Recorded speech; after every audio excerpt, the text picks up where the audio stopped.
Hello and welcome back to the channel. और आज के इस लेक्चर में हम बात करेंगे आगम वक्र की। आगम वक्र क्या होता है, आज हम इस लेक्चर में डिस्कस करेंगे। इससे पहले हमने आपको आगम के बारे में बताया था, आगम क्या होता है, कुल आगम क्या है, औसत आगम क्या है और सीमांत आगम को हमने डिस्कस करा था। वहाँ पर मैंने बताया था कि आगम वक्रों को हम आगे पढ़ने वाले हैं। तो आगम वक्र हम पढ़ेंगे दो बाजार में, क्योंकि जब हम इकोनॉमिक्स पढ़ते हैं, माइक्रो इकोनॉमिक्स की बात करते हैं, तो वहाँ पर हम बाजार को जब पढ़ते हैं, बाजार को हम दो तरीके से पढ़ते हैं। यहाँ पर क्या आती है बात, जब हम आगम वक्र यानी आई वक्रों को पढ़ते हैं, आगम का मतलब आई, तो आई वक्रों को जब पढ़ते हैं तो आगम आगम जब वक्र पढ़ते हैं हम, आज हम पढ़ेंगे आगम वक्रों को ना। तो आगम वक्रों को जब हम पढ़ते हैं, आगम वक्र को, तो उसमें क्या पढ़ते हैं, सबसे पहले हम बाजार को देखते हैं। बाजार को देखेंगे हम आगम वक्रों में। अब जब बाजार की बात आती है माइक्रो इकोनॉमिक्स में यानी सूक्ष्म अर्थशास्त्र में, बाजार की जब बात आती है तो बाजार को हम दो तरीके से देखते हैं। यहाँ पर दो तरीके से हम बाजार को देखते हैं। एक देखते हैं हम आपका पूर्ण बाजार, इसको कहा जाता है पूर्ण बाजार, और आपका दूसरा है अपूर्ण बाजार। दूसरा क्या है, अपूर्ण बाजार। तो ये दो तरीके का आपके पास बाजार हो गया, कौन सा, पूर्ण बाजार और आपका अपूर्ण बाजार, दो तरीके का हो गया। पूर्ण बाजार में हम पढ़ते हैं पूर्ण प्रतियोगिता को। क्या पढ़ते हैं, पूर्ण प्रतियोगिता को। इसमें हम पूर्ण प्रतियोगिता को पढ़ते हैं, और इसमें पढ़ते हैं हम अपूर्ण प्रतियोगिता को। कौन सी, अपूर्ण प्रतियोगिता। अब अपूर्ण प्रतियोगिता आपको पता होगी कि अपूर्ण प्रतियोगिता में हमारे पास क्या क्या चीज़ें आती है। अपूर्ण प्रतियोगिता में आती है हमारे पास, सबसे पहला आता है एकाधिकार। क्या आता है, एकाधिकार। इसी में एकाधिकार प्रतियोगिता। क्या आता है, एकाधिकार प्रतियोगिता। तीसरा आता है आपका द्व्यधिकार। कौन सा आता है, द्व्यधिकार। चौथा क्या आता है आपका, अल्पाधिकार यानी ओलिगोपोली। क्या आता है, अल्पाधिकार। चौथा आता है आपका अल्पाधिकार। तो आपको और भी चीज़ें देखने को मिल सकती हैं कि क्रेता अधिकार, और भी टाइप दिखाते हैं, पर मोस्टली हमारे पास जो अपूर्ण प्रतियोगिता में आती हैं वो यही चार चीज़ें आती हैं। आपका एकाधिकार, एकाधिकार प्रतियोगिता, द्व्यधिकार और अल्पाधिकार। तो आज जो हम डिस्कस करेंगे वो पूर्ण बाजार में पूर्ण प्रतियोगिता वाले सेक्शन को हम डिस्कस करेंगे कि पूर्ण प्रतियोगिता में आगम वक्र कैसे बनता है। इसको हम डिस्कस करेंगे कि पूर्ण प्रतियोगिता में आगम वक्र कैसे बनते हैं। अब पूर्ण प्रतियोगिता में आगम वक्र की जब बात करेंगे तो पूर्ण प्रतियोगिता में पहले तो आपको ये पता होना चाहिए कि पूर्ण प्रतियोगिता होती क्या है। तो पूर्ण प्रतियोगिता ऐसी प्रतियोगिता या ऐसा बाजार जहां पर क्या होता है, नियम कानून से चीजें चलती हैं। अर्थशास्त्र में इस बाजार को काल्पनिक बाजार कहा जाता है। मतलब ऐसी स्थिति हम आमतौर पर देखने को नहीं मिलती कि जिसमें सारी चीजें नियम कानून के हिसाब से चले कि, और सबसे बड़ा जो अपवाद है या जो इस मार्केट की जो हम पहचान करते हैं वो इसी वजह से करते हैं कि जैसे इसमें है कि यातायात का जो शुल्क रहता है वो गायब रहता है। वो यातायात के शुल्क को जोड़ते ही नहीं है। जो ट्रांसपोर्टेशन खर्च हमारा आता है वो उसको जोड़ते ही नहीं है। मतलब आपको एक जगह से दूसरी जगह अगर वस्तु पहुंचानी है तो सेम रेट यहाँ है, सेम रेट यहाँ है, तो उसका जो ट्रांसपोर्टेशन खर्च है वो उसको ऐड नहीं करते, जैसा कि वास्तविक जीवन में हमें देखने को नहीं मिलता। भाई ट्रांसपोर्टेशन का खर्च लगता है, जिसने लाया है उसका भी खर्च लगता है, सारी चीज़ें ऐड होती है, तो उससे क्या होता है, कॉस्ट बढ़ जाती है और प्राइस इंक्रीज हो जाते हैं। पर हम फिर भी इकोनॉमिक्स में क्या देखते हैं कि दो प्रकार के मार्केट देखते हैं हम, पूर्ण बाजार और अपूर्ण बाजार। तो आज हम क्या पढ़ेंगे, इसको मैं यहाँ से क्या करता हूँ, पूर्ण बाजार में या पूर्ण प्रतियोगिता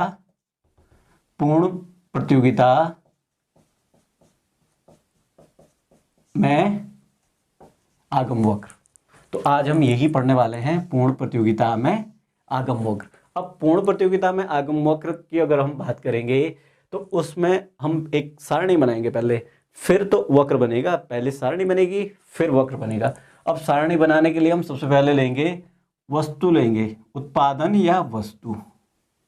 वस्तु ले ली, यहाँ पर ले ली वस्तु, और यहाँ पर लेंगे हम कीमत। वस्तु की हम क्वांटिटी लेंगे। यहाँ पे क्वांटिटी का मतलब अगर हमने एक वस्तु ली तो उसकी कीमत क्या है वो हम लेंगे। कीमत, यहाँ पर कीमत हो गया, यहाँ पर लिखेंगे हम आपका कुल आगम,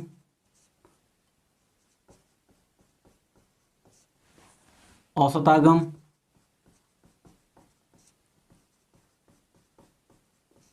और आपका सीमांत आगम। इससे आगे फिर वक्र भी आ जाएगा। तो ये सारी चीज़ें हो गई। इसको थोड़ा ये हटाते हैं और यहाँ पर लिखते हैं P, ये हो गया आपका Q, ठीक। कुल आगम को क्या लिखेंगे, टोटल रेवेन्यू। औसत आगम को क्या लिखेंगे, एवरेज रेवेन्यू। और सीमांत आगम को क्या लिखेंगे, मार्जिनल, क्या लिखेंगे, मार्जिनल रेवेन्यू। तो इस प्रकार से ये एक टेबल तैयार करते हैं। कैसे बनेगी, चलो इसकी लाइनिंग करते हैं।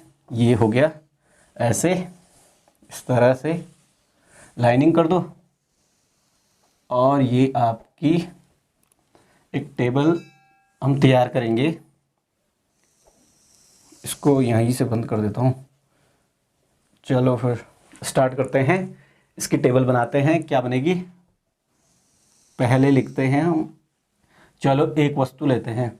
अब पूर्ण प्रतियोगिता में आपको चीज़ें पता होनी चाहिए कि जैसे एक वस्तु ली तो उसके लिए क्या होगा कि यहाँ पर कीमतें क्या होंगी। जैसे माना आप मार्केट में गए और आप आलू लेते हो तो अगर आपने 1 किलो आलू लिया, उसकी कीमत थी 20 रुपये, ठीक, 20 रुपये थी।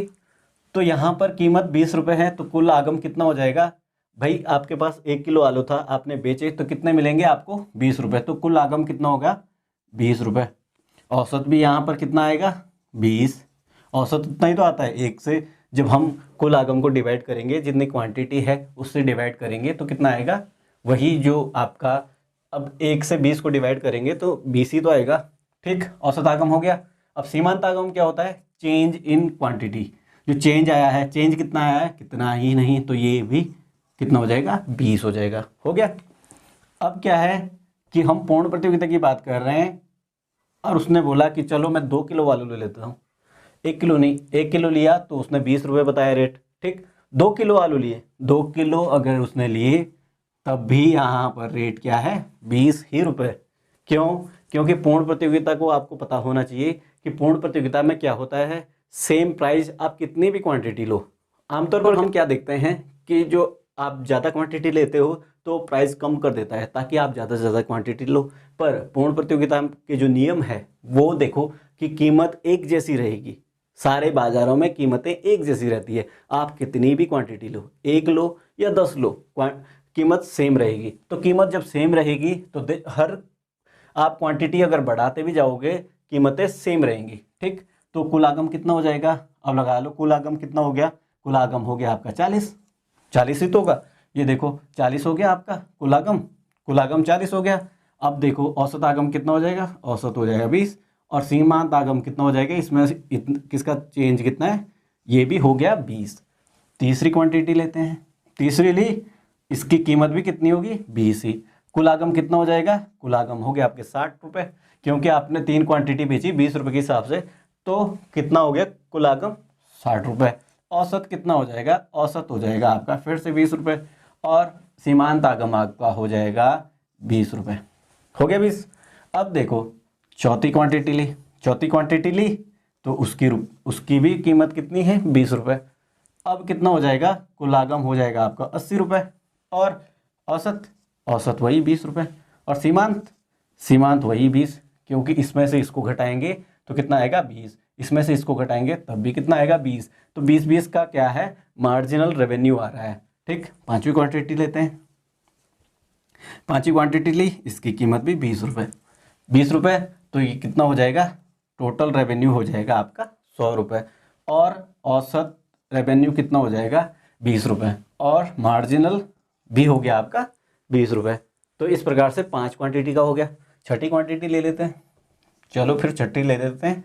तो इसकी भी कीमत कितनी होगी, आपने एक वस्तु ली तब भी 20 रुपये कीमत, 6 वस्तुएं ली तब भी 20 ही रुपये है कीमत, उसने घटाई नहीं, जबकि हम आमतौर पर देखते हैं कि आप ज़्यादा क्वांटिटी लेते हो तो कहीं ना कहीं वो प्राइस कम कर देता है, पर पूर्ण प्रतियोगिता में ऐसा नहीं होता। वहाँ पर कीमतें सेम रहती है, सेम वस्तु की सेम कीमतें हर जगह। तो ये कीमत है, तो ये कितना हो जाएगा, टोटल रेवेन्यू आपका हो जाएगा 120 और औसत रेवेन्यू हो जाएगा आपका 20 और सीमांत कितना हो जाएगा, ये भी आपका हो जाएगा 20। तो इस प्रकार से आपके पास एक टेबल तैयार होती है। तो इस टेबल को हम फटाफट से एक वक्र में दर्शाते हैं और उससे हम आगम वक्र बनाते हैं। तो आपका आगम वक्र कैसा होता है, ये आगम वक्र किसके लिए बन रहा है, ये आगम वक्र बन रहा है पूर्ण प्रतियोगिता बाजार के लिए। पूर्ण प्रतियोगिता बाजार में आगम वक्र की हम गणना कर रहे हैं कि कैसे निकलता है।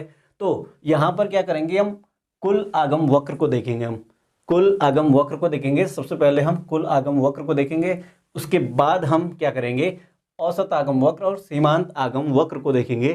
तो पहले हम इसको डिनोट करते हैं कुल आगम वक्र को। पहले हम क्या करते हैं, नंबरिंग कर लेते हैं इसकी। तो नंबरिंग करेंगे हम 1 2 3 4 5 और यहाँ पर लिखेंगे हम 6।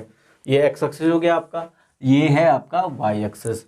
यहाँ पर करते हैं नंबरिंग, यहाँ पर लिखेंगे हम 20। ये कुल आगम कितना है, ज़्यादा से ज़्यादा 120, तो 20 यहाँ कर दिया। ये आपका हो गया 40, ये हो गया आपका 60, ये हो गया आपका 80, ये हो गया आपका 100 और ये आपका 120। तो टोटल रेवेन्यू आपके पास कितना है, 120। तो अब हम पॉइंट ड्रॉ करते हैं, पॉइंट ड्रॉ कीजिए। पहले जब हमने की पहली क्वांटिटी खरीदी या बेची तो क्या होगा, आपके पास कुल रेवेन्यू कितना है, कुल रेवेन्यू आपके पास है ये वाला पॉइंट, तो ये बना दो। उसके बाद कितना है 40, तो यहाँ आ जाओ 40, ये हो गया 40। उसके बाद देखो तीसरे पे है आपका 60, तो 60 पे जाओ, तो ये हो गया आपका 60। उसके बाद कितना है, चौथे पे देखो 80, तो चौथे पे आ गया 80, यहाँ पर बनाओ, चौथे पे आ गया आपका 80। पाँचवें पे देखो, पाँचवें पे आपका कितना है 100, पाँचवें पे देखो 100 आ गया 100, ये हो गया यहाँ पर, तो ये हो गया पाँचवा। छठे पे देखो 120, तो छठे पे देखो 120, ये हो गया आपका यहाँ पर 120, तो ये आपका 120 वाला पॉइंट हो गया। अब इसको मिलाओ, अब सारे जो बिंदु हैं उनको मिलाते हुए चलो, तो ये आपको एक स्ट्रेट रेखा मिलेगी जिसको कहते हैं टी आर। अब टी आर भी दो तरीके की होती है, ये आपको ध्यान रखना चाहिए कि टी आर दो तरीके के होंगे। एक तो पूर्ण प्रतियोगिता में आगम वक्र होगा और एक आपका अपूर्ण प्रतियोगिता में आगम वक्र होगा। तो ये जो सीधी लाइन है ये आपकी किस में है, पूर्ण प्रतियोगिता में। ये सीधी लाइन आपकी किस में है, पूर्ण प्रतियोगिता में। अब यहाँ पर आपके अगर ये चीज़ें समझ आ गई हैं कि पूर्ण प्रतियोगिता वक्र कैसा होता है, तो ये आपको समझ आ गया होगा। इसके बाद हम डिस्कस करेंगे, अगले लेक्चर में डिस्कस करने वाले हैं हम इस चीज़ को, जो ये है औसत आगम और सीमांत आगम को। क्योंकि यहाँ पर आ नहीं रहा है तो या तो फिर इसको मिटाना पड़ेगा या तो फिर लेक्चर लंबा हो जाता है। लेक्चर लंबे होने की वजह से आधे लोग आधा ही छोड़ देते हैं, तो छोटे छोटे लेक्चर में क्या होगा कि आसानी से भी समझ में आ जाएगा। इसमें जो हमने डिस्कस करा वो था पूर्ण प्रतियोगिता में आगम वक्र को। तो आगम वक्र में हमने सबसे पहले किस चीज़ को देखा है, कुल आगम वक्र को, यानी कुल टोटल रेवेन्यू जो कर्व है उसको हमने देखा कि वो किस प्रकार से बनता है। आई होप कि आपको ये चीज़ें समझ आ गई होंगी कि कुल आगम वक्र कैसे बनता है। तो अपनी प्रतिक्रिया आप जरूर दें कि आपको ये चीज़ें समझ आई हैं या नहीं आई हैं। तो वीडियो को लाइक करें, अपने दोस्तों के साथ शेयर करें और चैनल पर नए हैं तो चैनल को सब्सक्राइब करना ना भूलें। हम नेक्स्ट लेक्चर में डिस्कस करने वाले हैं इस चीज़ को, औसत आगम वक्र और सीमांत आगम वक्र को।